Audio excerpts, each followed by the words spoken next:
एक दफा एक कमजोर और बूढ़ा आदमी अपने बेटे, बहू और अपने 4 साल के पोते के पास रहने के लिए गया। कमजोरी और बुढ़ापे की वजह से उसके हाथ कांपते और नजर भी सही नहीं आता था।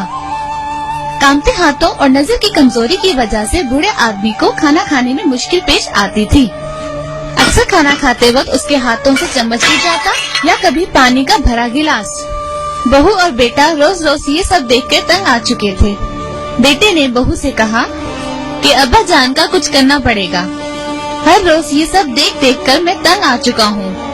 कभी प्लेट गिरती है तो कभी दूध। मेहमानों के सामने तो मुझे अलग शर्मिंदा होना पड़ता है।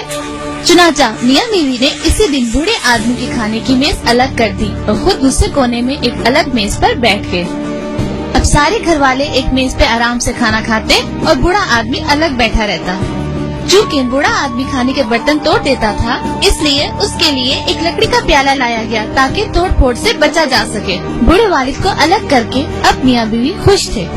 अलग बैठकर कभी कभी बुजुर्ग की आंखों में आंसू आ जाते, क्योंकि वो अपने आप को अकेला महसूस करते थे। 4 साल का छोटा बच्चा ये सब कुछ खामोशी से देख रहा था। एक दिन शाम के वक्त बाप ने देखा कि बच्चा कुछ बना रहा है। उसने बच्चे से पूछा कि तुम क्या बना रहे हो? बच्चे ने जवाब दिया कि मैं आपके और अम्मी के लिए एक लकड़ी का छोटा सा प्याला बना रहा हूँ, जिसमें मैं आपको बूढ़ा होने पर खाना दूंगा। ये कहकर बच्चा मुस्कुराया और दोबारा काम में मसरूफ हो गया। ये सुनकर वालिदैन खामोश हो गए और उनकी आंखों में आंसू आ गए और एक दूसरे को कुछ कहे बगैर देखने लगे कि हम अपने वालिद के साथ कैसा सलूक कर रहे हैं। उसी शाम बेटा खाने के वक्त अपने वालिद का हाथ पकड़कर सब घर वालों के साथ एक ही मेज पर ले आया।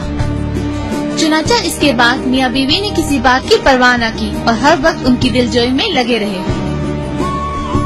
बच्चे बहुत नाजुक और मासूम होते हैं। उनकी आंखें जो देखती हैं, उनके कान जो सुनते हैं, उनके दिमाग में वही बात नक्श हो जाती है और वो वही करते हैं। अब हम सबको ये देखना चाहिए कि हम अपने बच्चों को कैसा माहौल दे रहे हैं, क्योंकि उन्होंने इसी रवैये को अपने लिए अपनाना है।